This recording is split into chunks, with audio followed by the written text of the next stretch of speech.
Oh, well. All right, let's make sure we're live. And then we'll get...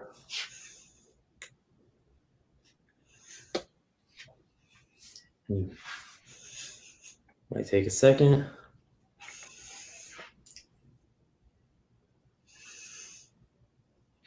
All right, we are golden. Woohoo!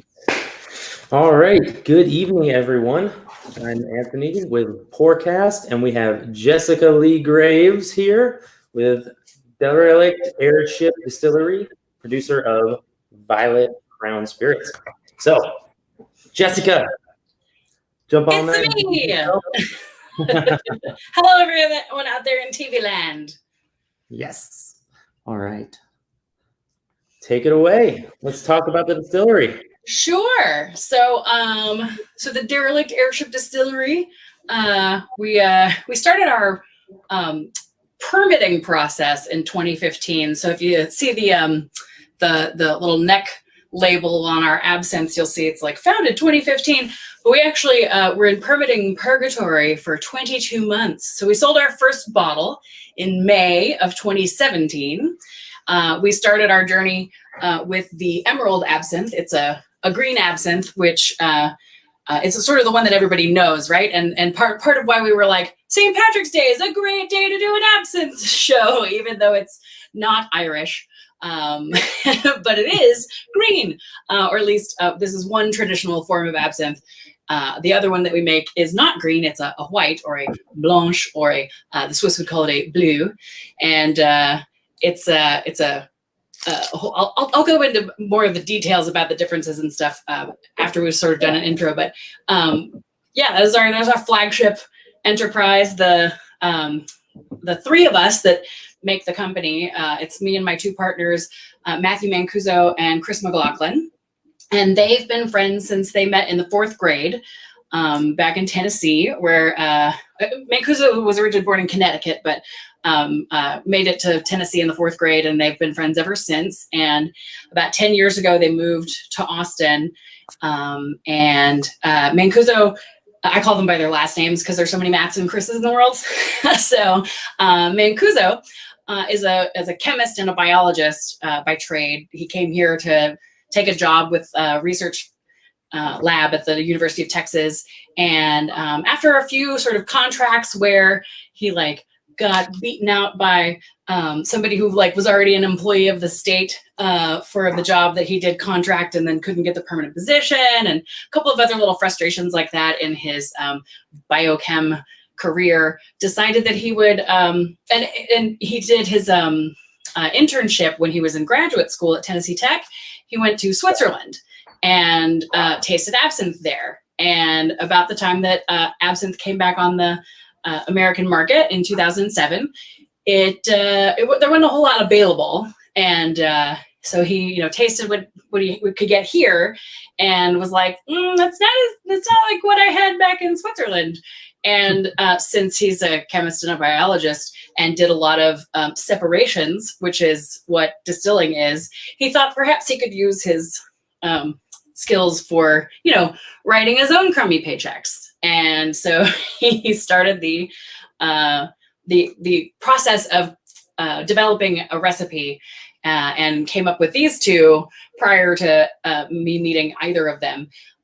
Once we sort of decided that the absinthe distillery was in fact the thing we were going to do, which I took some convincing. I was not an absinthe fan to begin with, and I already had a band, and I ran a small business. I didn't need a distillery in my life, and certainly not for something that I didn't really care for. And it turns out that I'd never had a good absinthe experience, and I thought that just wasn't possible. I liked Irish whiskey and reposado tequila and beer, and I could find something I liked anywhere that I went. And so I just, I didn't bother with all that absinthe stuff. Well, then I got my the liquid to lips experience that changed my life. Mm-hmm. And it was actually this one that really put me over the edge, the opal absinthe, the white absinthe.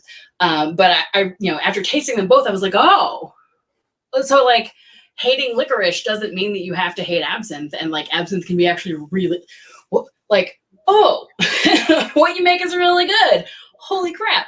He only spent, 5.5, 6 years he started with laboratory equipment, like a 1 liter desktop still, trying, finding as old a recipe as he could get his hands on, sometimes like back to sort of proto-absinthe recipes from like Culpeper guides of the 1600s, and just like recreating recipes and figuring out what he liked and didn't like and dialing it in slowly over time, and eventually came up with, these recipes. And it was like, oh, well, so my name, my position that I gave myself the title of for the business is co-owner and brand evangelist, because there's no zealot like a convert. I love it. Indeed. Okay. So what about the remainder of it? I mean, you have a bunch of liqueurs and cordials also available. How did those develop? Well, it all kind of kicked off with the jasmine liqueur, which is here in a tiny bottle in this little box here. We've packaged our 3 floral liqueurs as the Texas Wildflower Trio. I have this bottle here. Well, I guess not under my name. So you can see that better. So there was a distillery out in California that was making a jasmine liqueur. And we had the same little distributor in Texas, and they sort of rebranded and reshuffled their lineup and decided to discontinue their jasmine. And our distributor was complaining about how, I've got all these upset customers. What am I going to do? And we were like, a jasmine tea liqueur. How hard could that be? Turns out it was not easy, but that's sort of the effort, right? What's that? But worth the effort, right? Well, yeah. I mean, we have the kind of sort of flexible setup to do some experimentation, and we like herbaceous things, and a jasmine tea is very much in line with that sort of aesthetic, and I just, I love an Arnie Palmer. I love, I'll get jasmine tea or green tea. This is actually a blend of green and black jasmine teas. A little bit of orange for the just a little bit of a citrus note in there. And, but it just tastes like jasmine tea with sugar and booze. But it turns out like getting the temperature just right, it can be really tricky to, get your pot of tea steeped properly when you're doing like 55 gallons at a time. But yeah, we started with that one, and we liked what we managed to pull it off. And then it was like, well, what else could we do? So, jasmine, you have jasmine vines that grow all over Texas, right? I was able to for our very first batch of jasmine, it was like right before the first freeze of the year, I was able to get like flowers off of the tree and get like a little bit of the extract going and stuff. We ideally right now we're in a little warehouse that's very small, and there's no space to grow anything. We've grown a little bit of stuff in our yard. The peppermint that's in the emerald absinthe we actually grew in our backyard here in the house where I am. And yeah, so we were like looking at what else grows in Texas, and elderflower, having been sort of established as an entire category of liqueur all into itself, was an attractive one. There's the European variety, which is what the elderflower liqueurs that you're familiar with, I'm sure, are all made of. I haven't verified that to be certain, but like most of them are made in Europe, so that's what I would assume.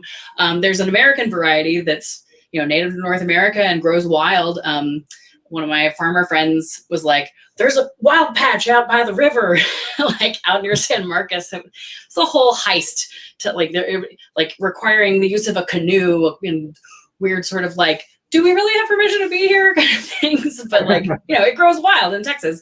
Another thing that we'll try to grow more once we have, land on which to grow them. I do have a couple of little plants that I got started in the backyard that, that haven't grown to fruition yet. We had a few little flowers, but not enough to harvest yet. But, that's like one of those things. It's like, when you're a small enough entity and you can maybe grow enough stuff for your things, then how do you make that work with seasons and everything? So, But we found a great source. So the elderflower, right? All the flavor comes from the flower.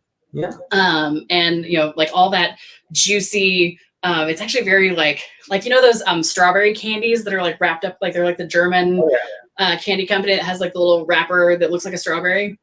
It's very much that hard candy, like fruity, juicy, smell and flavor. And when you pop in fact, while I'm talking about it, I think I'll get it out. So we just, loved that it was so pink, and very little of the berries creates an awful lot. Whew. Yeah. Well, while I'm talking about it, why don't you pop your little bottle? Dig into that box and get in there and smell that thing. Oh. And so we thought it looked more like what it smelled and tasted like if we added the juice. So, right. Yeah. It does. It smells just like candy. Yeah, exactly. So, there's a lot of ways that you can use that. You can sort of use it as like a substitute for a simple syrup. It's only 20% sugar, so it's going to be a lot lighter. And of course, like, if you're using if you're replacing simple syrup with this, then, it's going to have alcohol content, and it's not going to have nearly as much sugar. So like, it's not going to be a 1-to-1 substitution, but it is very sweet. And so it works very well as a sweetener, or just like if you make like a margarita or a caipirinha, you can just put a little bar spoon of this in it, and it adds a little pink tint to it. And who doesn't love a pink drink? That's true. So what I figured we could do with that one. Why don't we start pouring some drinks? Let's start with elderflower. Yeah. So I actually already popped. I popped my my bottle of cava off camera, so you're gonna have to give us the good sound. Oh yeah. All right, let's do this. But I'm gonna go ahead and put this. Hoping I'll break it under the. Oh! I still have a good sound. Hey. Oh, there we go. It just wasn't the regular cork. It was the technical term, I believe, for this is a popper, topper, bopper, stopper. Scientific. So that was what was making that for y'all. Right, so I'll go ahead and I got a fancy little coupe glass here. I'm gonna put some bubbles in there. I guess I don't have it quite where I have it. It's like you can see it pretty well on the bird's eye camera, but it's like not quite. You move this or adjustments while everyone's watching. There we go. That's fine. There we go. And then you can see the drink as I'm pouring it on one camera and the other. So, and it really just doesn't take much to give it. It's a dab will do ya. Yeah. I don't have a fancy glass with you. I'm just doing cheers. Yeah. Just a small, or maybe nice and pink. My skin's also kind of pink, but you can see that changed the tint of it quite a bit. So, cheers. Cheers to trying new things. Ooh, that smells good. And I noticed like you dribbled a little, so you got a taste of it like without the kava, but like, I guess one of the things I thought about was actually dropping off like a set of our branded shot glasses, so you could actually like taste it neat and then taste it in the drink. But there's only so many things I can keep in my brain at once. So that didn't happen. But I totally agree.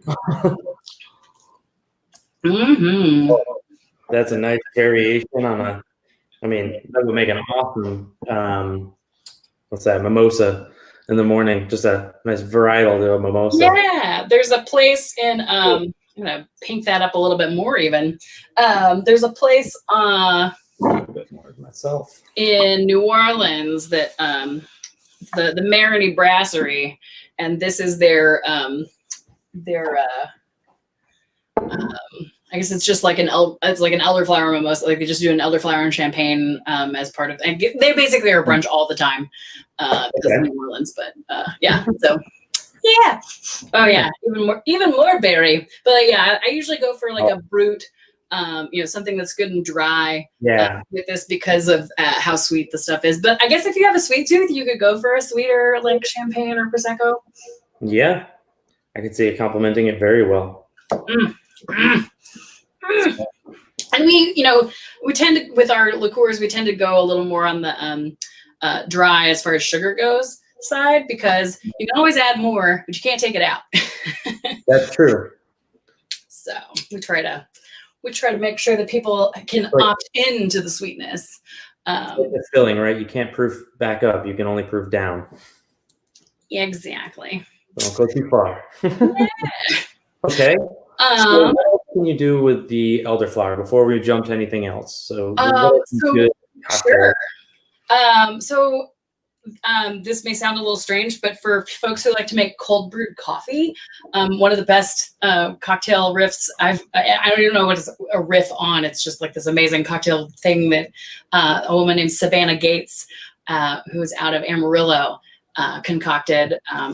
Just sort of on a whim. I was looking for something low ABV because like I was going to have to drive later. So I was like, I don't need a full cocktail.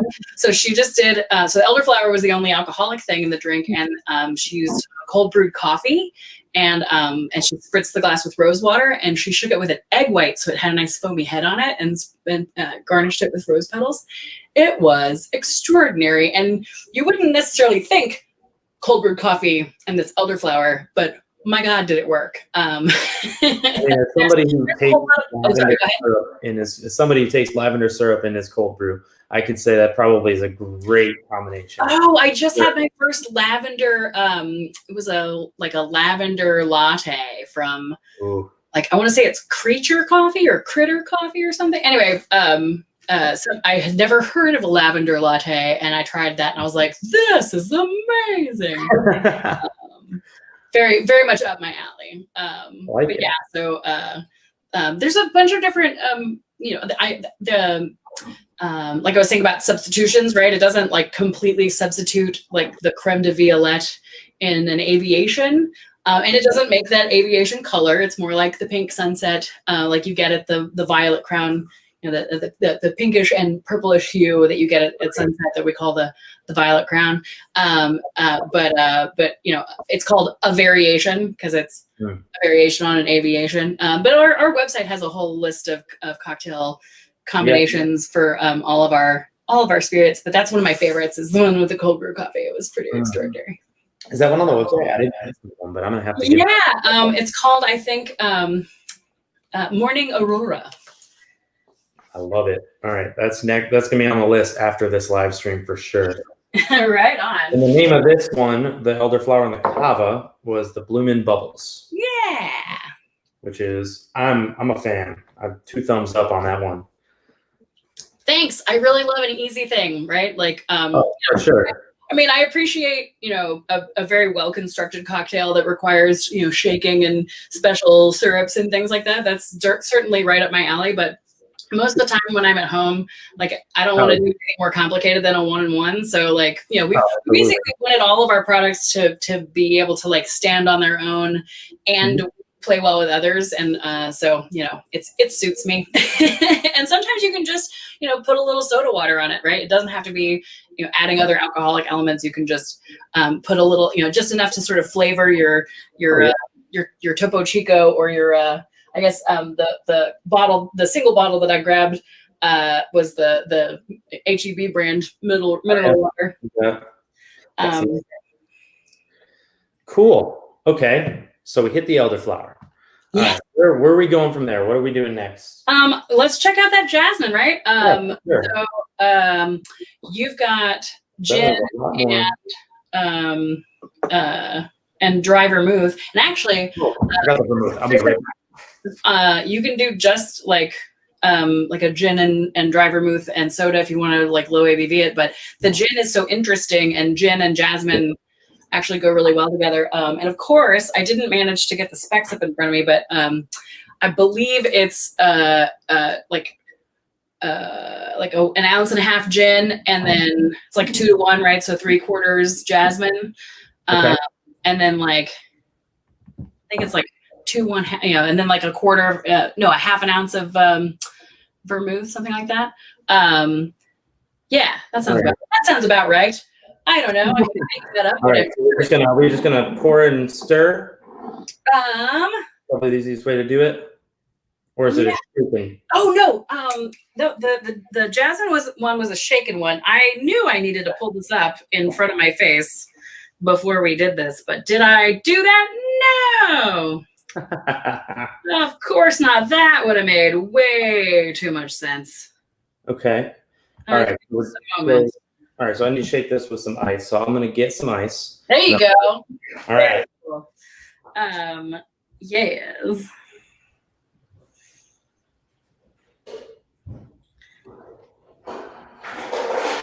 And I guess like I don't know how many of you guys are watching now, but if you guys have any, you out there in TV land, if you have any questions about anything I've said so far or anything you want to know, there are plenty of Okay. Hey. All right. So we're shaking this bad boy. So we get some ice. Just a little bit, just enough to cool it down. All right. What are the portions again? I know. Okay. I think because we talked about doing a few different things with this. Oh yeah. What I had settled on. Did you get the honey simple? I do not. I have honey. Well, if you shake it up real good, it might work anyway. So it would be. Yeah, we talked about that black and gold. Yeah, it ended up. The honey's going to be a little difficult. Okay, let's not do that. Yeah. All right. So let's do what is this? This was called like a vermouth, and the jasmine can supplement the. Was it like a Manhattan with the jasmine supplement? No, the Manhattan would be the source. So let's just do this, right? So first of all, can you taste the jasmine all by itself? Because you should do that first. Oh, absolutely. Yes. I'm just gonna take a little swig. Mm-hmm. Ooh. Oh, that's nice.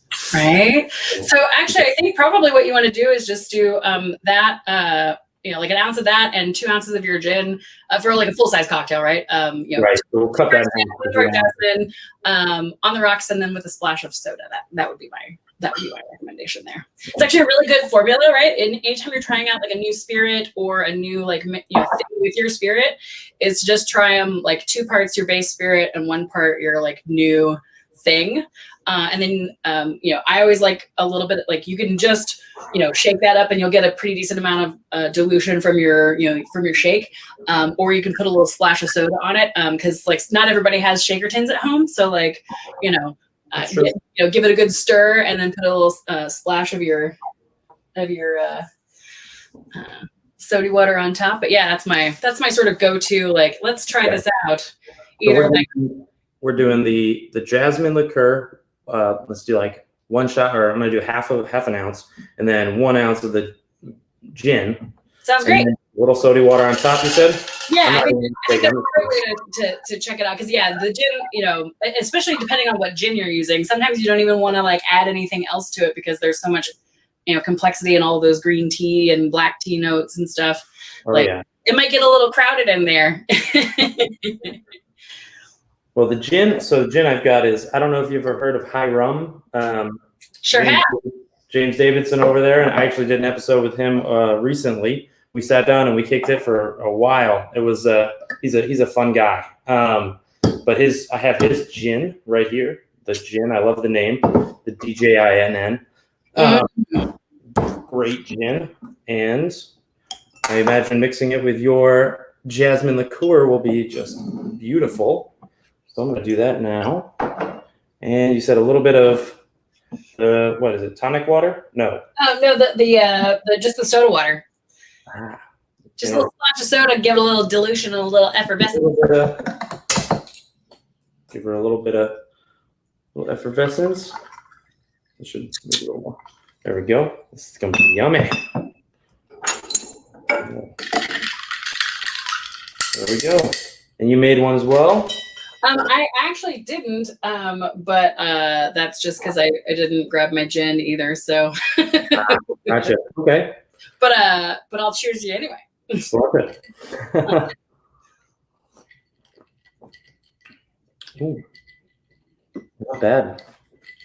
Like just like a hint of jasmine. The gin doesn't overpower it. Like, Yeah, and it's easy to do that with the jasmine. Like too much acidity, like too much right. citrus will just swallow it right up. And but it'll also hold up really well if you put it with one of the recipes on the website is for a highball with scotch. It also works well with mezcal, so you can put it up against something really bodacious. You just would have to use like, a full ounce or like, equal parts, right? So if you're doing like an ounce and a half of your scotch or your mezcal, then you would want to go an ounce and a half of the jasmine, and then they meet and greet. Meet and greet. So, okay, well, did this one have a name, or was this just kind of a on the fly combo? That was sort of, I don't think I have a proper name for that, but like names are fun. Like names aren't necessary. Names are for the cops. I like it. Do you have any, while you were away, I asked if one of our listeners had any questions. I don't know if you've seen any response. None yet. All right. We're low on followership at the moment, but hey, we're having fun, and we can post this. People can check it out at their own leisure. I'm sure a lot of people are out and about for St. Paddy's Day right now. So, well, I hope they've all been vaccinated. Agreed. Well, cool. So, I guess the next obvious choice is the Midnight Marigold. We got to. So a bitter cordial is just another way of saying a liqueur, but like liqueurs, we think sweet. And our elderflower and our jasmine, those are sweet things. And the Midnight Marigold and the Source Signature are definitely like, they have sweetness, they have sugar content. They are a liqueur. Like liqueur and cordial basically legally means the same thing. According to our regulatory agency, the Tax and Trade Bureau, the TTB. But we wanted to make that distinction. And, the category of a liqueur made with bitter herbs, in Italy, they would call it an amaro, right? That's how a lot of folks would know, if you're familiar with like Campari or Moletti or Averna or something like that, then or Fernet, right? They're all amari, the plural, right? Right. So it just means bitter, right? In French, it's amer. In Spanish, it's amargo. There's a famous amaro bar in New York called Amor y Amargo. And so Midnight Marigold is the result of being approached by the Midnight Cowboy general manager, Mr. Ryan Ehrlichman. And he downtown Austin, Midnight Cowboy. Yeah, Midnight Cowboy, the little bar on 6th Street. It was originally actually a house of ill repute, and after it got busted, then the Alamo Draft House turned it into a cocktail den. So I still didn't know that. But you're less likely to get arrested there these days. So they've been using marigolds as a garnish for one of the drinks on a menu a while back, and they love interesting and bitter things and all that, and so Ryan was like, would you guys be interested in doing like a special recipe for us? And I was like, if we can sell it to everybody, sure. After having gone through the whole thing with the jasmine and the elderflower, it was a lot of fun to put our heads together and collaborate and taste test things and try different sort of processes and stuff. And so, the idea of like getting to play with new friends and do that was a really fun opportunity. So, most amari are either red or brown. So the marigold gave us like sort of the color, which sort of led us to turmeric, which is like the second sort of primary flavor and ingredient of the marigold. In fact, I'll get out my bottle here. I'll show you. I think I can show you pretty well here. It glows pretty good. Yeah. You can see it on both the things. So this is a it's funny, like they taste exactly the same, but we just had, we normally would let for like the absinthe, the herbs have to sit for like 7 to 10 days to get the saturation. So this is like 7 to 10 days, and this is like 14. So it tastes exactly the same, But like here, it's like fully saturated. And on this one, it's like you get some of the stuff that is suspended here, but it's not like completely all the way through the liquid. So like sometimes people, and this is, maybe I'll refer people to the timestamp on of this video to explain this, because I've gotten some questions about this. Like, is that a SCOBY growing in there? And what's wrong with this? And I'm like, well, you guys, we have natural ingredients. We're using herbs that we grind in. It's basically a grinder that's meant to break up oats for horses. It's just these big spinning things that smoosh stuff. And we use a micron filter, which is very small, but it's not small enough. Like, we don't have big industrial processes. We're not using, completely liquid, clarified, like we're not using industrial processes. So you're going to end up like with the, in the jasmine, you'll see sort of like you would expect in a tea, right? You make a pitcher of tea, you get a little sediment at the bottom. It's called sediment when it settles, and it's called flocculant when it floats. So yeah, we live with chemists. The more you know.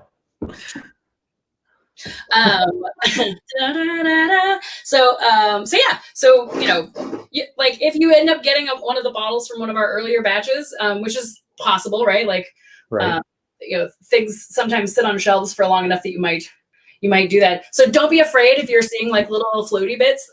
You probably won't even like if you didn't see it, you wouldn't notice the texture, because truly it's like a micron filter. It's so light that you won't experience a texture. It just doesn't look,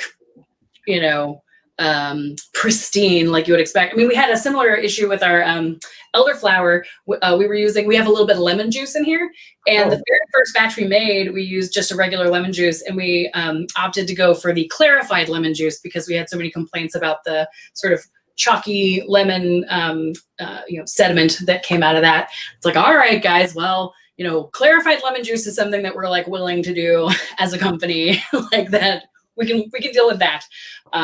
There's there are a lot of processes that we could have used to clarify things that we're just like not willing to do because of, complexity, expensive equipment, but also like just sort of keeping it as true to the tradition of making what we make. So with the marigold.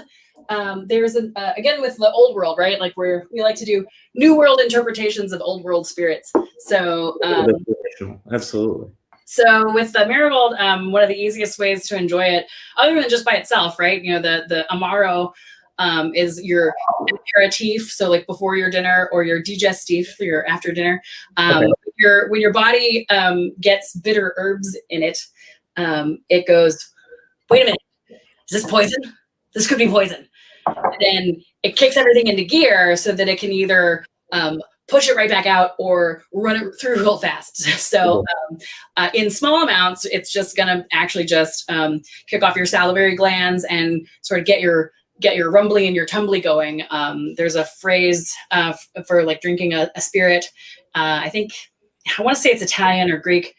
I should look it up so that I could extemporaneously share it in the original, but the translation is to put a hole in your stomach. So it's like a palate cleanser or the like. So you might just have it neat, like in a little cordial glass. That's exactly what that was meant for. Or you could have it alongside your espresso, right? You have a little cordial in your espresso, your amaro in yours. What's that? So another coffee mixer. I like it.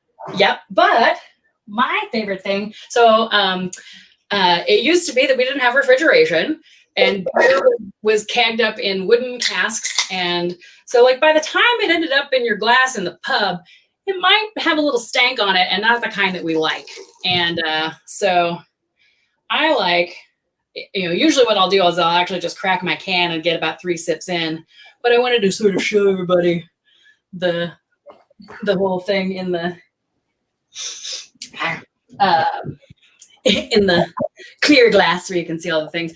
And a way to sort of mitigate whatever sort of flavor variations you might have in your beer. When I was in Paris in 2018, I saw on the cafe menu beer avec syrup. So it's like put a little something in your beer, and so the Midnight Marigold works really great as sort of, it's like doing a shandy, except instead of with fruit juices, it's with your thing. So did you get a taste of it neat first? I did. I took a little small finger. So I should probably take a real sip. Yeah. Ooh. Yeah. Like there's a lot going on in there, right? So we have we're not one of these companies that's gonna try and be all secretive about our ingredients and our recipes and stuff, because like good luck recreating it. Like I don't know why anybody would try. When people are like, you have a distillery? Ooh, I've always wanted to do that. I'm like, don't do that to yourself. Do you see the gray? And I'm like, don't do it to yourself. But yeah, so so marigold, turmeric, right? Ginger, caraway, coriander, quina or chincona, right? The bark of the tree that you make quinine with, same thing that's in tonic water. It's a bitterant, right? And wormwood, the other bitterant. So you're getting a little bitter, a little earthy, kind of like a rye bread ginger snap. And it's good on a cold beer. It is.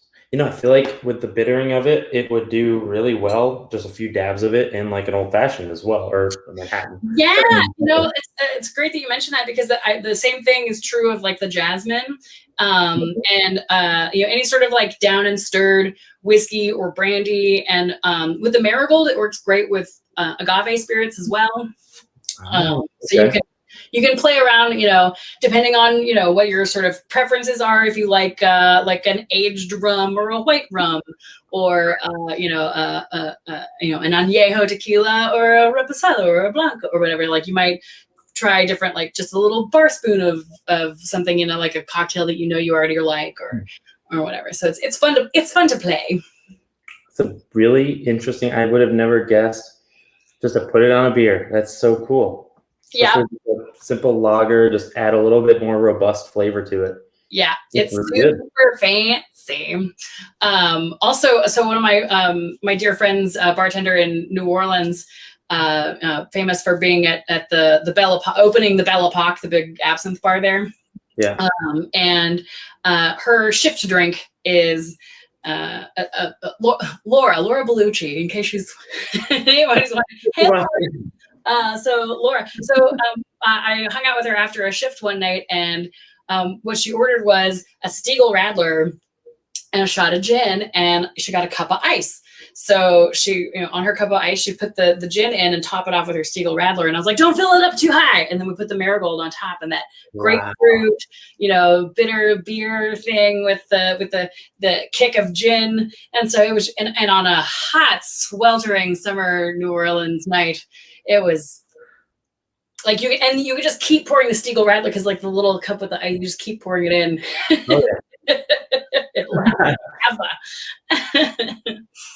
So yeah, grapefruit juice and even sweeter things like peach, but yeah, that grapefruits are really good. We had some really great entries in our Flor de Muerto, because marigold is the floor of the Day of the Dead, the Dia de los Muertos. It's the flower. Like using tequila and uruapan rum, the Mexican rum and stuff. Like there's some really fun. I'm gonna have fun just offline, just experimenting with mixing these with all the different liqueurs we have in the house. Ooh, it's gonna be fun. Mm-hmm. There's a real fun one that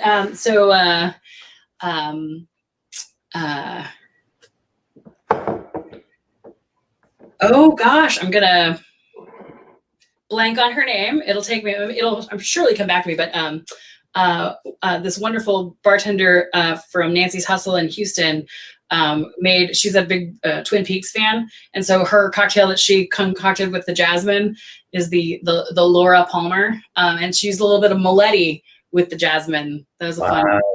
That's cool. Yeah, that's in the cocktail list on the website too. So, but poundspirits.com.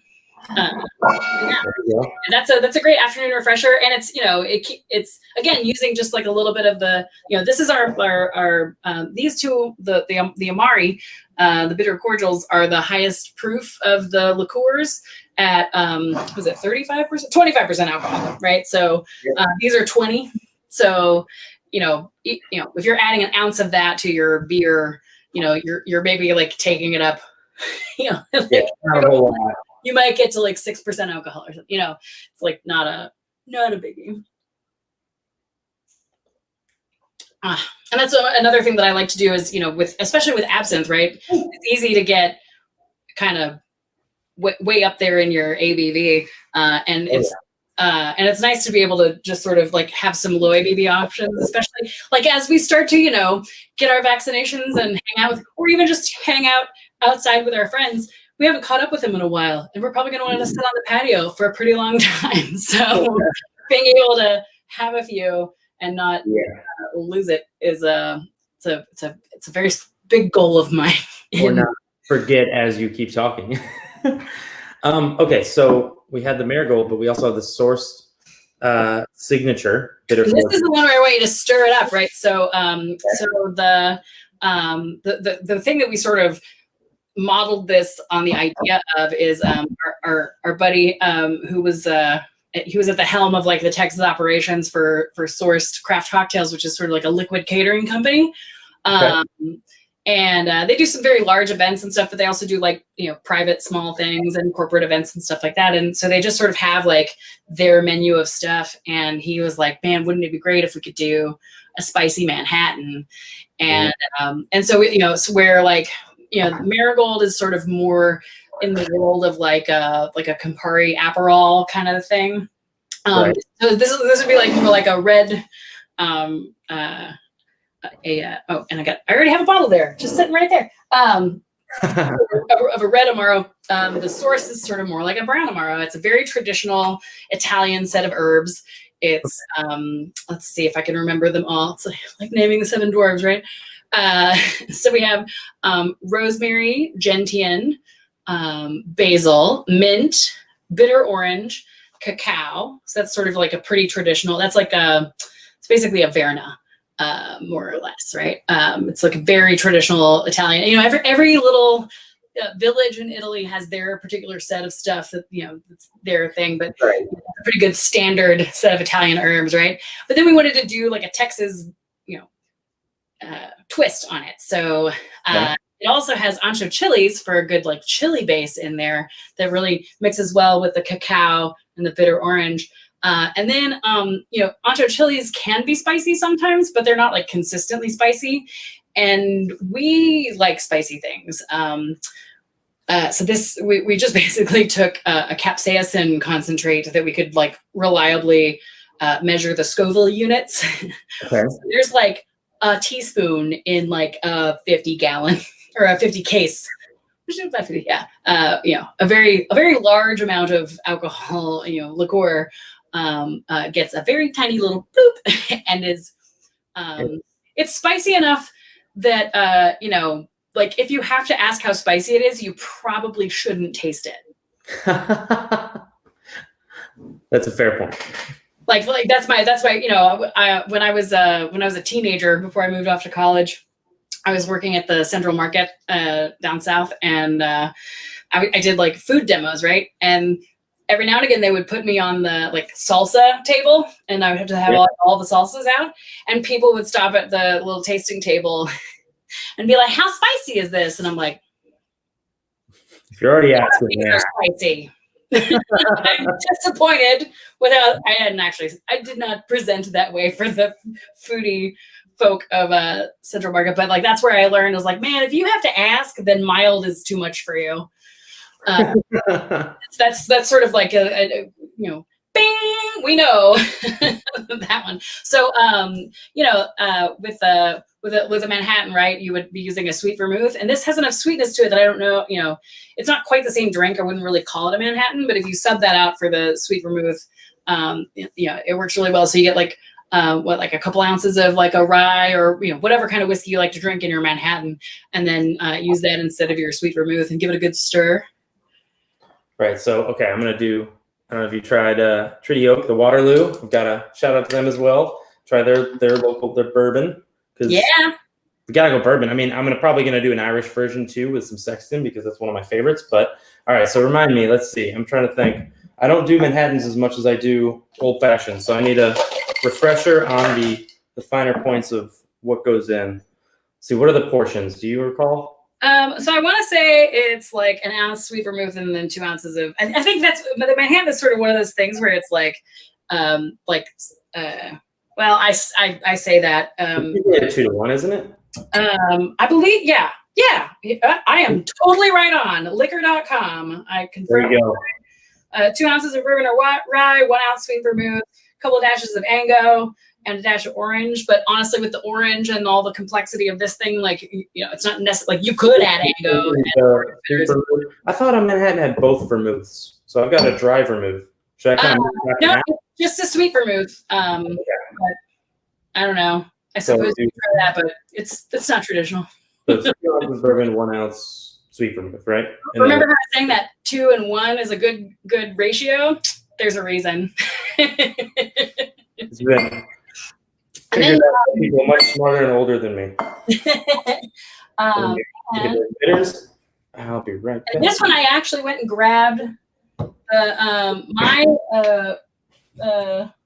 had some whiskey and ice, and then I left it in the other place. So I'm gonna put a little pause on, and I'll be right back.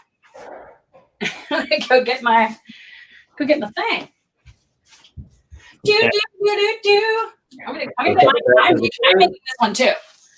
You're making it too? All right, let's do it. I'm making a half version because, again, we're trying a lot of cocktails today. Not trying to get too sauced too early. Gotta run the marathon, not the sprint. Okay. Get this vermouth out of here. Thought we were going dry. Ooh. Not a bad smell. Get a little bit more bourbon.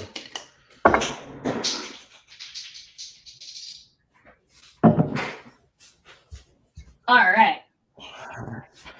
So I got this guy served up. So weird. I'm doing half portions. I'm not doing a full cocktail.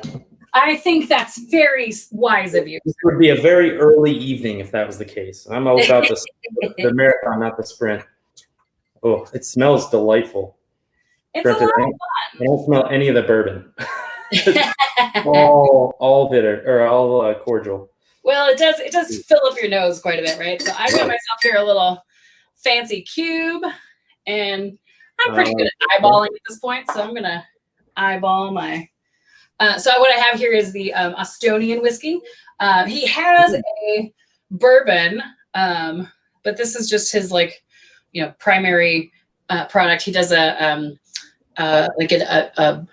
caskless aging. Estonian. Is that a whiskey that's made here in Austin? Yeah. So he actually isn't a distillery. He doesn't make the original juice. He gets. I guess he was doing his bourbon from a Texas whiskey distillery, and then he's doing this proprietary aging process that he does that's it uses far less wood than making oak casks and stuff. It's fancy technology for being good to trees. I'm gonna have to try that. How do you just too many people, so that's how you get your hands on one, or is it? So we his place is shares a wall with us at the little business park where we have our on Bastrop. Yeah. Although he doesn't do a tasting room, he does all his tastings out and about, and there's I think Total Wine and Specs and stuff. He's in a bunch of different places. But for you folks at home, I am doing a stir, right? This glass when we started this session, it was fresh out of the freezer, but it's down to room temperature now.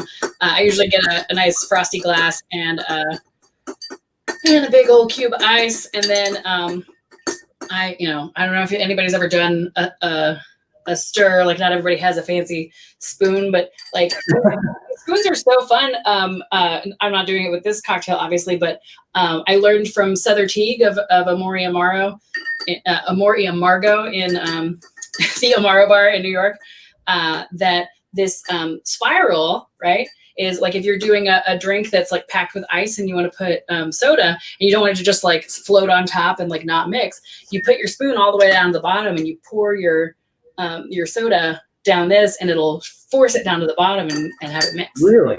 It's like a little drink auger. That is Yes. That is so cool. I didn't know that. Yeah. I'm gonna have to give that a try at some point. Mm-hmm. Just test that out. And if I were doing, if I had, if I was doing just one-off trips to the grocery store these days, I probably would have gone and gotten some fresh citrus and an orange peel, an orange swath is a great. Also, lemon would work with this. Oh, absolutely. Mm-hmm. But you can smell the orange like in the stuff. So in the cordial. This is beautiful. I'm definitely gonna have to try this with. I feel like this would do well even in an old fashioned with a little bit of that sweet added that you get with a. Yeah, you probably want to use like a rich simple, like instead of 1-to-1 sugar, 2-to-1 sugar. I usually actually keep for my rich simple, I use a Demerara sugar, so it's just like extra flavorful and stuff. That would be a really great way to do that for sure. Jinx. Oh, I wanted to grab something else while I was in the other room. Why don't you, I don't know, tell everybody what else you want to make with this stuff while I go run and grab one more quick thing for our next cocktail. Will do. For anybody following, I think next is, I guess, what we were all waiting for. Some of these absinthes. I'm excited, especially with the holiday in tow. We're going to get this emerald absinthe out and make some green cocktails. Really excited to find out what we're going to do with that. Well, we've talked about it a little bit, but still, I'm going to pretend like I haven't heard any of it for the show. But yeah, we've got a long list of stuff we can do with these absinthes, and I'm excited for that. Yeah, so back in the in the days of the Belle Epoque, right, the end of the 19th century, when Toulouse-Lautrec was, painting all the posters advertising at the Moulin Rouge and had a flask of absinthe in his cane, and all the painters and the poets, right? Van Gogh and Rimbaud and all the I almost said Rambo. That gives me in trouble. A much more exciting painting if it was Rambo. Well, when we talk about the herbs that are in absinthe, I say anise. Because when I say anise, people don't always think that I'm talking about an herb.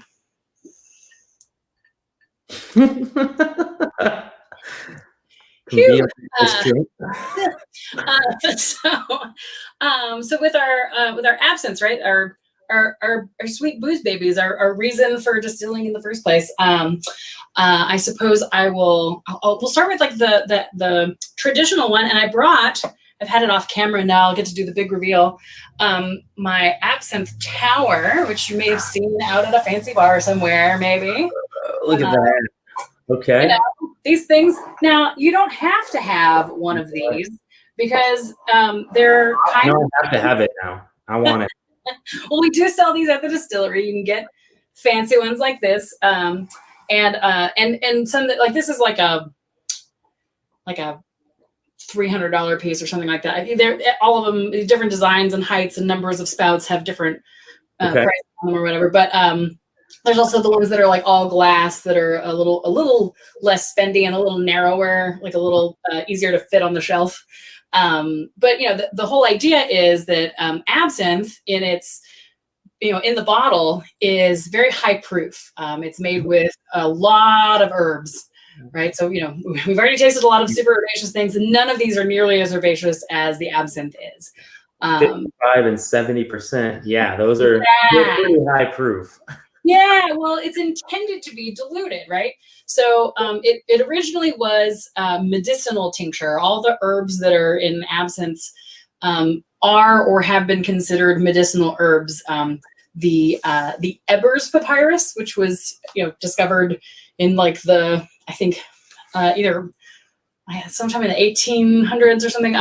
Found an ancient papyrus that was itself a collection of even older, like possibly even like pre-written, but like the oldest surviving medical text, right? All these remedies collected from everybody's aunties who know what herbs to, know what to give you to cure what ails you. And so for a lot of common ailments, headaches and fevers and period pains and stuff like that, I have a farmer friend who has Artemisia absinthium, the wormwood plant, growing on her farm, and she feeds it fresh to her goats when they've it's a dewormer for goats. So like it has medicinal properties, right? Wow. And it's pretty potent stuff. Like as a raw herb, it's super bitter. It's very woody and bitter, and just sort of like it's a lot. Yeah. And actually, what you end up tasting in the final product is because it's first been steeped in alcohol.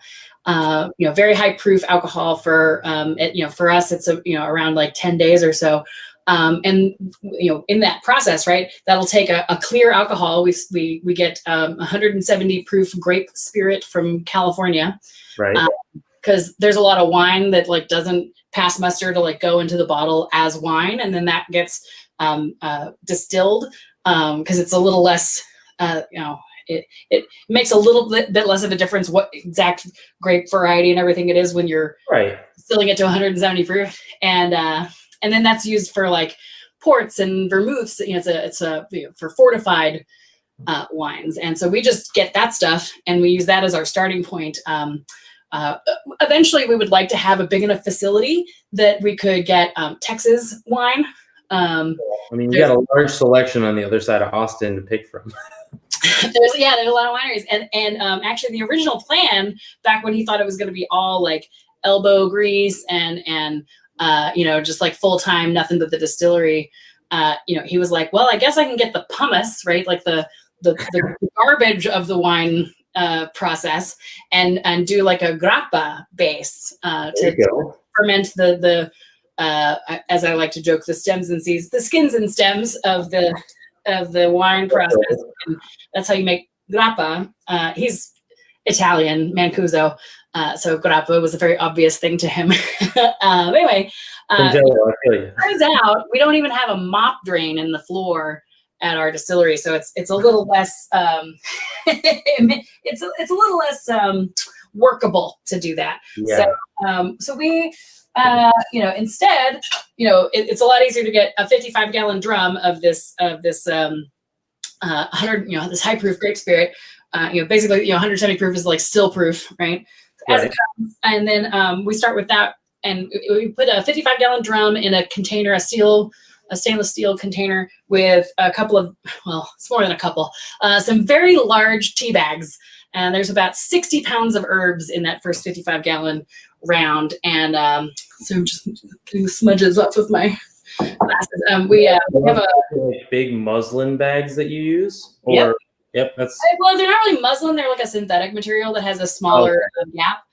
Because the idea is like the more sort of solids that you have, much in the same way that you'll end up with that stuff, it's harder to clean out of the kettle of the still. Yeah, that's fair. Mm-hmm. So here's my, we laser etch our own glasses there. I don't know if you can see on that other. I'm gonna get those too. I'm gonna add to the collection. Yeah. I like that. Oh, beautiful. So this is sort of like a non-traditional. I mean, it's still sort of like a classic absinthe thing, but most absinthe glasses have the feature of having some sort of line of demarcation, or they might have like the bulb where it like kind of has a tighter waist around that, and that should be about an ounce, right? To do a full glass of absinthe, you don't really want more than about an ounce of the liquor itself. It makes more sense for me to. I don't have an absinthe glass, but I have a Tuath glass, which. Well, let me tell you, any glass is an absinthe glass if you put absinthe in it. I mean, it's green like absinthe. So, I mean, I just assumed. I love it. We'll go with that for now, since that's all I have. For now. So, okay, which one are we doing here? We're doing the opal or the green? I was going to start with the emerald with this one because I was going to look this one from the green because that's what people. And then of course I realized that I grabbed a couple of dummy bottles to show, and then I didn't grab my absinthe bottle that actually has absinthe in it. Oh my god! Experiencing technical difficulties. BRB. I mean, this isn't professional TV, so let's get some water in here.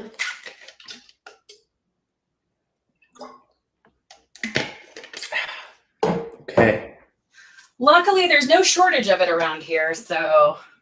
Fair enough. Yeah, okay. so. Luckily, this isn't live TV, so technical difficulties are fine. And even if it was, you know, who cares? We're here to have a good time, and we're having a good time, aren't we? I mean, to be fair, we are drinking on live stream, so I don't think they did that on live TV, so we're just going to go with it. It's true. It's true. Yeah, if this advertisements don't let you do any such thing. So this is like the 200 milliliter version of our 750 milliliter bottle. A little easier on the pocketbook. The emerald absinthe being, so I was in the middle of telling you like how it's made, right? So after we do this will explain why it's retails around $100. So 55 gallons of very high proof spirit, and we pay taxes on the alcohol by its proof gallon, not by it's like, so like you pay more when there's more alcohol. And this one's at 70%. So the more you. Yeah. And then there's 60 pounds of herbs in the first round, and then that turns it like this deep dark jungle green, and it's super bitter and like it's like opaque, like you can't see through it. It is heady, and just enough to fill the bottom a little bit, just to. So like I was saying before, right? That mark should be about an ounce, right? Like if I poured this into a jigger, it should measure about an ounce. So if you're drinking a full glass of absinthe, like if you're doing a partial, I would do like half an ounce, maybe even a quarter of an ounce, just a little sploosh. But if you were waiting for the big finale, then now it might be a good time to do a full on. So the way so you're right. So we get that deep dark jungle green. That stuff goes into the kettle of the still, and that's when we do our the secondary distillation. Right, it comes to us with the primary distillation already done. It got turned from wine into wine spirit, and then steeped or macerated with the herbs, and then we put that into the still, and that's what we turn into absinthe. Right after that second distillation, it comes off the still a clear liquid, and actually, if we stopped there.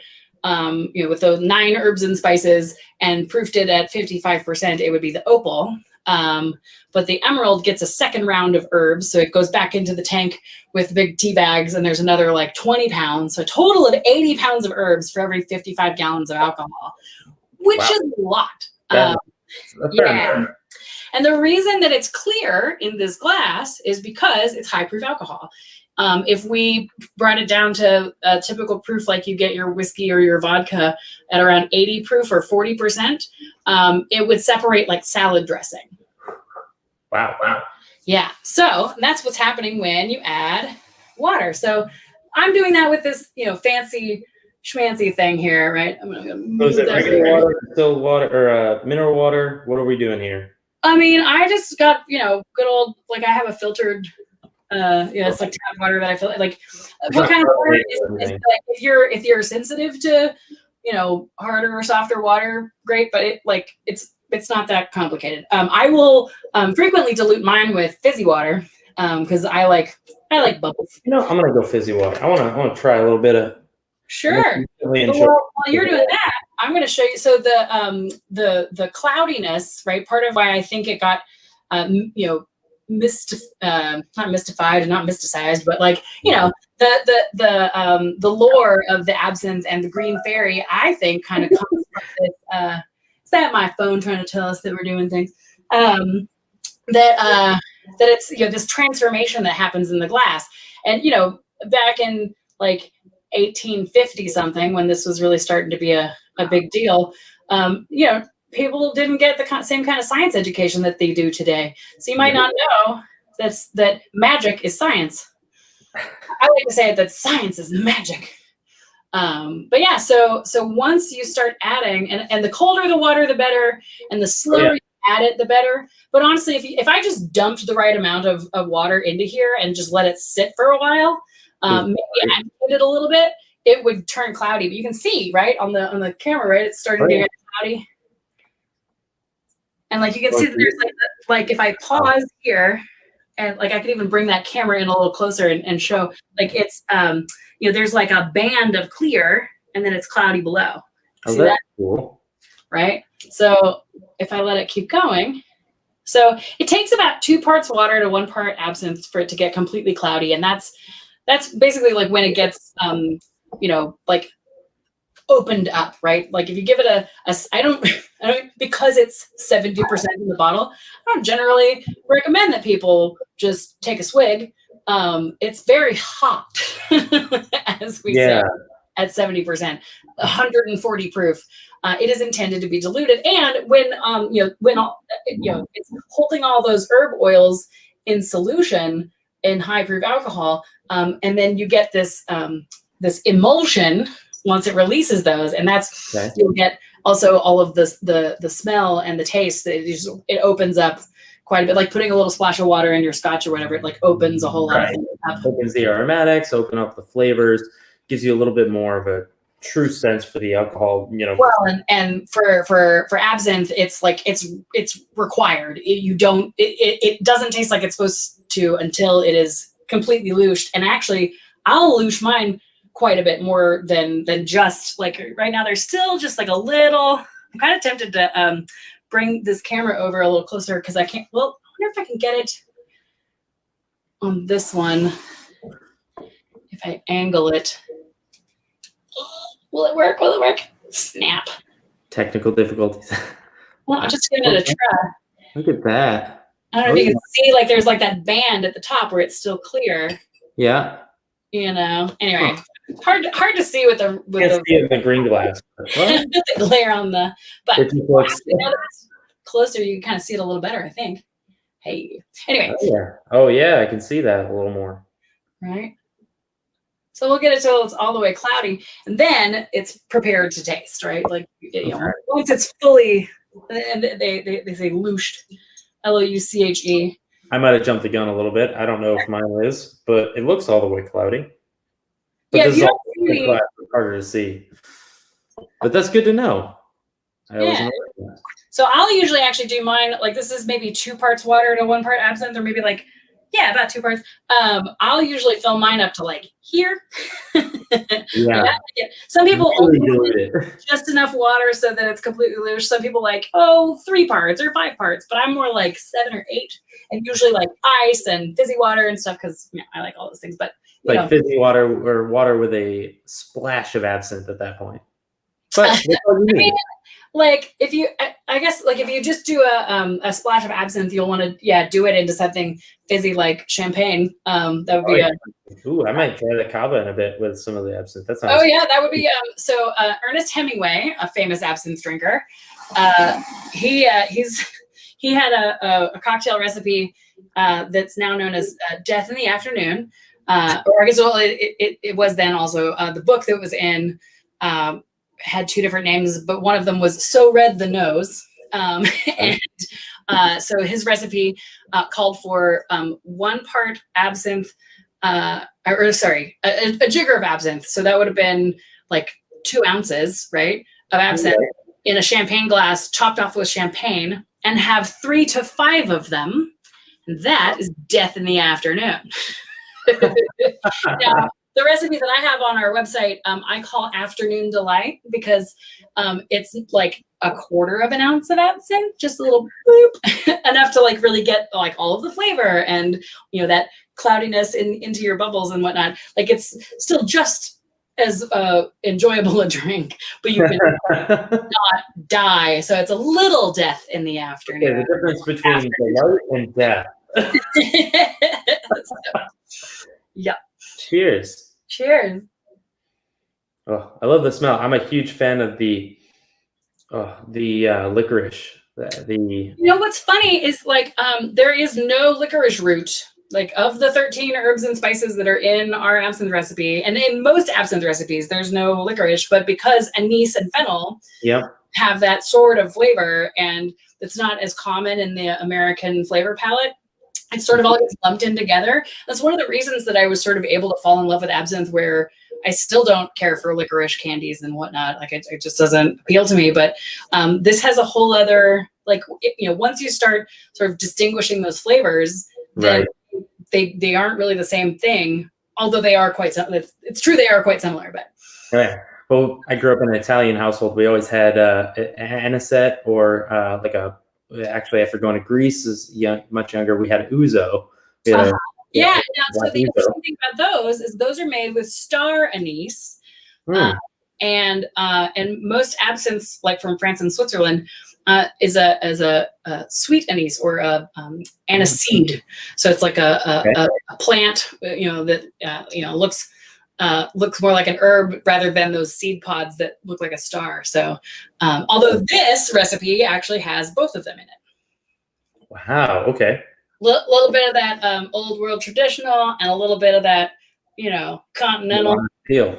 Yeah. So I, instead of diluting mine all the way up like I would if I were just going to drink it, I wanted to alert everyone to the wonderful fact that absinthe and root beer is a wonderful combination. So I recommend taking you want to louche the absinthe because there isn't enough water content in a sugary soda to get a proper louche and release those flavors. But once you've got it to the clear and cloudy point, then and I would normally do this over ice, but let's give it a try. Everything cold. Dark. You can still see that it's quite still cloudy, right? Like see that in the glass there. Still quite cloudy, but it's like an alcoholic childhood. I mean, I used to love and drink root beer. That was my drink. Now takes it to a whole new level. Yeah, try an absinthe root beer float. Oh, stop. Why didn't we prepare for this that way? That would have been great. Well, when Pesce opens again, they do absinthe floats. Oh, there we go.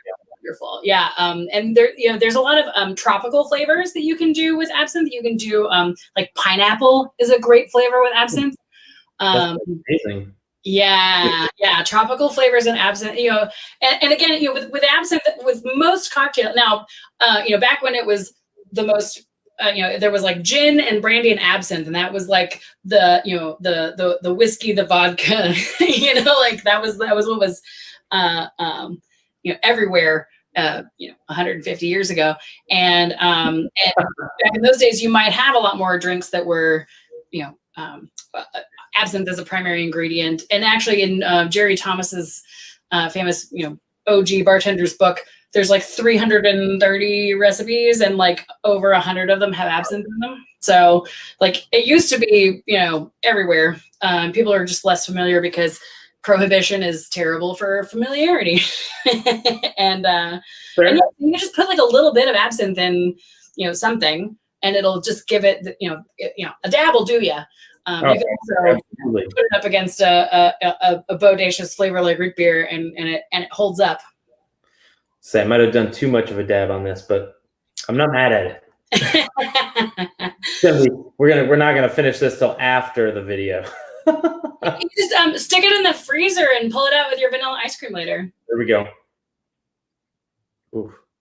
I can and we're tasting the absinthe also last in our series because the oil from the anise, aniseed or star anise, is like in herbal medicine, right? For like a dentist using herbal medicine, you would use anethole or anisole, the oil of anise, to like numb a toothache, like the tingling. Almost like an anesthetic to a degree. So like to taste the floral and the sweet notes and the bitter notes before you mess with the mouth numbing powers. Yes. I like it. I mean, it's fair. what we now call happy hour was originally called the green hour. And, it was sort of like the thing that you did between, as Paris became the city of lights and people were coming to work in the city, it's like between your shift and when you like went out to dinner or went home, from 5 to 7 in the cafes was the green hour, and you would have an absinthe. And part of the joy of, how much better it works when you have the slow drip, is that it's like it's like when you pour Guinness and you get to watch the cascade, it's like this 119 point something seconds, like doing the proper pour of it really makes a difference. Yeah, and you don't have to do that with a fancy, $100 for a long time. This like presentation and with the the spoon with the sugar cube, that's like considered, like people think that that's required, right? But I don't put sugar in my coffee. I don't put it in my absinthe either. And anise is 50 times sweeter than sugar, so it doesn't need it. It's sweet enough all by itself. And so you might put the spoon across, this little slotted spoon, you put a sugar cube on there, and then you start dripping the water, and the sugar then falls into the glass and mixes with the absinthe, and so you get a little added sweetness. And like sugar was invented, the sugar cube rather was invented in 1847, and absinthe had been a pretty big deal for decades by then. The first commercial absinthe distillery opened in Pontarlier, France. There's a different profile on a Pontarlier glass, but the classic absinthe glass is called Pontarlier for that town. In 1792, 1794, the 1790s. I'm bad with exact years, except apparently with sugar cubes. Anyway, oh, I know why I remember what year the sugar cube was invented. It was the same year as one of the recipes that Mancuso used to research his and develop his absinthe recipe was from 1847. Same year that the sugar cube was invented. Because sugar cubes, now we see like piloncillo sugar, like the cone that you can get. Right. When people had their tea, they had to use like pliers to like break off the little chunk of sugar. Yeah. Yeah, and then the reason you had the dish, right, is as much as for any reason as that you had to put your sugar, dip it until it had like dissolved enough into your drink that you want, and then you set it on the dish to dry so you could use it later. And so the guy who invented it, his wife, cut her skin with the pliers trying to do the thing. She's like, why doesn't somebody just make this into like single use version? Like, how hard can this be? And he figured out a system for separating it out and diluting it with water so that it could then recrystallize in those shapes and then wrap them in packets and stuff. It was a really big, that was the sliced bread of its time. Sliced bread. The original version of K-cups. Except it's much more useful than K-cups. And much better than the environment as well. Probably because just a little paper, not a big deal. It was the sliced bread of its time. It was a marvel. And so by the time we get into the Belle Epoque, the 1880s and 90s, then absinthe had started off as a fairly sort of niche and small. It wasn't a big player. It wasn't in every bar and in every cafe. But in 1860, the French wine industry suffered a blight by a bug called phylloxera, and it devastated the French vineyards. And so it took them about 10 years before they could grow grape again. And in that time, absinthe got very popular. And when it finally, when wine finally was able to recover and get back out there again, they were running a smear campaign against absinthe. Wine is the blood of Christ. It is our land. It is our people. This is good alcohol. This is bad alcohol. But that was the whole smear campaign. But also, as it got this incredibly, popular thing, it wasn't just the working class, it wasn't just the bourgeois and that were drinking it. It was also now, there's stories of the cafe gal who would pour it, with the water carafe and do the long pour, it's just a very fun and jovial and just a plain old pour water into a glass thing, right? And the fancy schmancy people who could have like a silver, handmade, hand blown glass thing, and a sugar cube, which was very expensive, right? And a literal silver spoon, right? Like it's all very conspicuous consumption, right? So like, Right. Imagine, in America around that same time, right? In like the 1850s or 60s, a plantation owner having imported tea and imported lemon and imported sugar and ice that was cut out of a glacier and brought down on a barge, right? And then drinking it outside on the porch in an unrefrigerated, like that was, look how wealthy I am. And that's sort of the same thing that all of this stuff was, right? When really absinthe is a drink of the people. It started off as a medicinal tincture that then just sort of caught on because it was also tasty. And a little sugar makes the medicine go down. Absolutely. Okay. So we've done them all. For our last trick. Last trick. Yep. Let's take a look at the opal. Yeah. So I'm going to do that in this pretty little glass.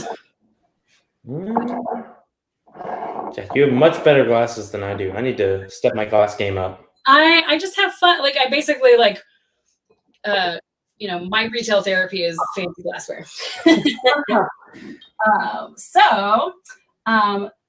The opal is basically like the emerald absinthe if we stopped right after it came off the still, right? So where the emerald is 9 herbs and spices, the emerald is 13 herbs and spices, the opal is 9.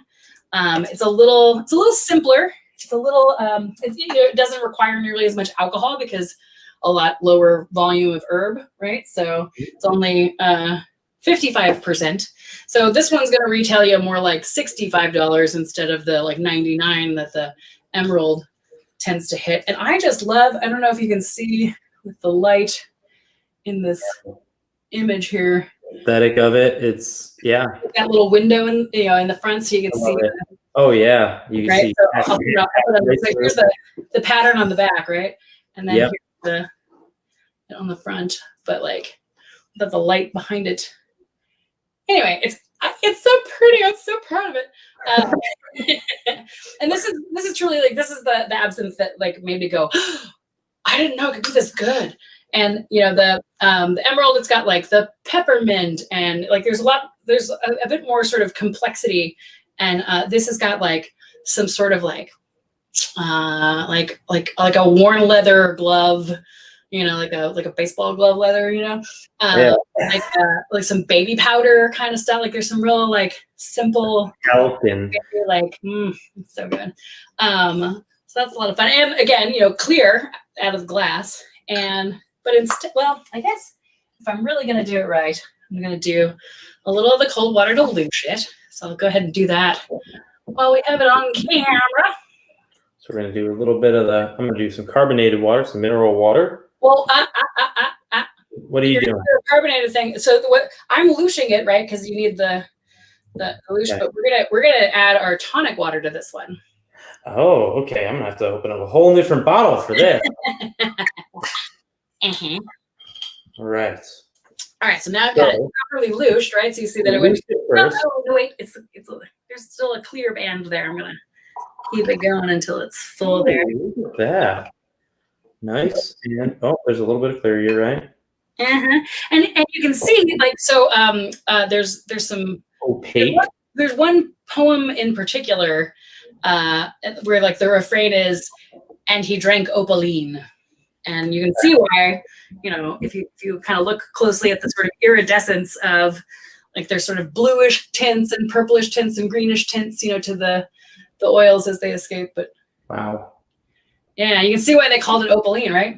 So now that I've got it lushed, I'm going to take my my tonic water. Okay. And top that off. Give it a little bit of little sweet from the tonic. Yeah.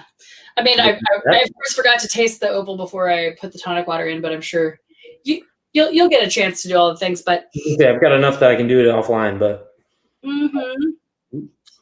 oh, I love that flavor. And then I'm going to adjust my lighting show you a little something here. Ooh.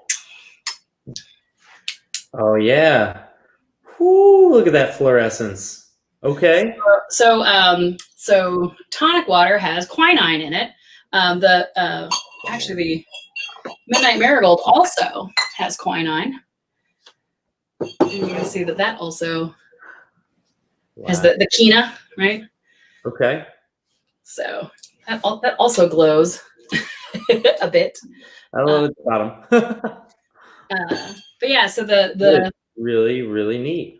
Right. So so this drink, thanks to my dear friend Dylan, I call Essence of Gelfling. Because if you've watched the Jim Henson series, The Dark Crystal, Yep. it looks an awful lot like that tonic that the Skeksis drink. So that's my little special drink there. So and under regular light, it just looks like a good old absinthe and soda water. So a little bit of the citrus and whatnot from the tonic. Very fun.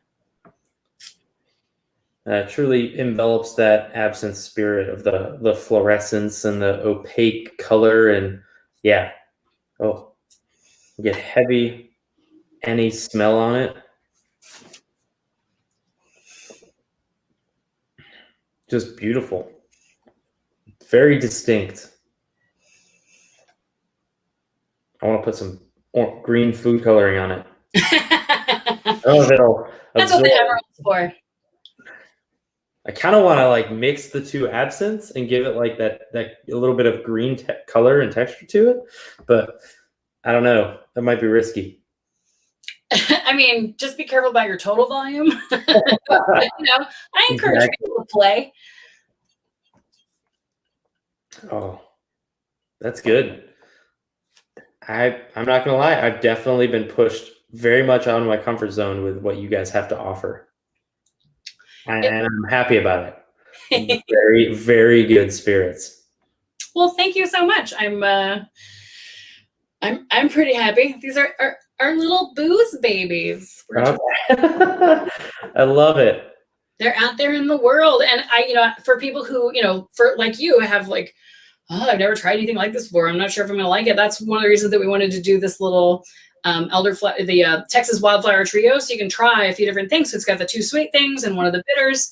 And one of the things that we did was there's the Midnight Marigold. Ryan Ehrlichman of Midnight Cowboy created a recipe, and then from the Tigress, Miss Kelsey Kodebeck created the elderflower recipe. It's called Laguna Gloria, right? The Midnight Marigold cocktail is called After Midnight. And then I don't know if you're familiar with Cara Ferguson and Sharon Young. They both, I guess Sharon is still at the Roosevelt Room, and Cara was at the Peche and the Roosevelt Room, and has most recently been at, why am I going to blank on this right now? It's the sort of Miami summer bar over there on 6th Street. It's got the Golden Girls poster by the bathroom, and I'm just going to totally blank on the name of it'll come to me. Yeah, so they have a wonderful pop-up. They do super Asian cocktails, and so they made this wonderful cocktail recipe for the jasmine that uses manzanilla sherry, which again, sort of maybe out of people's sort of comfort zone, but it's like a really fun way to do, just try something new, right? And and sherry is not like a big bottle of absinthe. It's not going to knock you back. So if you don't end up liking it very much, you didn't spend too much in the first place. But so yeah, there's a cocktail for each of those recipes, and this is getting further and further out there in the world right now. I guess they just ordered it at the Central Texas Total Wines, and they definitely have everything we've ever made has always been available for first time available on the market at the Austin Shaker. So all 3 of their locations have everything we make. So if you're in the Austin area, good news for you. The trio and the absinthe and the elderflower, the marigold, and the jasmine are all available in Louisiana, in Tennessee. And we're sort of slowly peeking our heads back out into the world, although things certainly didn't go. We did not expand much in 2020. Let me tell you that. But yeah, if you're in Central Texas, you can find everything we make, and you can come visit us until sort of things get more vaccinated. We will be doing by appointment only. But we're a small enough space, and if you communicate with us ahead of time, it's very easy for us to you can come and taste everything that we make, and we just ask that you wear a mask, and then we'll give you a tour of the place and show you where we make all the things, and it smells great in there. Our trash smells amazing. Well, and that's really the selling point for people to come to the distillery is our trash. Our trash smells amazing. Even the trash smells good. There you go. That's your marketing shtick. Well, I am definitely going to have to come down and check out the facility at some point. I really had a great time. I really appreciate you walking me through the different spirits, the liqueurs, the absinthes, the cordials, and trying some different mixers, because I feel like I really don't experiment enough with mixology. So this is a fun way to branch outside of the norm. And honestly, all of them were fantastic. So thank you so much, Jessica Leigh. I appreciate it. Well, it was a pleasure to spend some time with you, and I'm so glad you like our stuff. Looking forward to seeing you next time. Yeah, absolutely. All right, everybody, keep pouring, and definitely check out the Violet Crown Spirits, courtesy of Derelict Airship Distillery in Bastrop, Texas. If any of you are in this area, definitely give them a ring. Check them out. And thank you so much, Jessica Leigh, for joining us today. All right, guys. Cheers. Slainte. And happy St. Paddy's Day. Happy St. Paddy's Day! Drink all the green things. Indeed. All righty.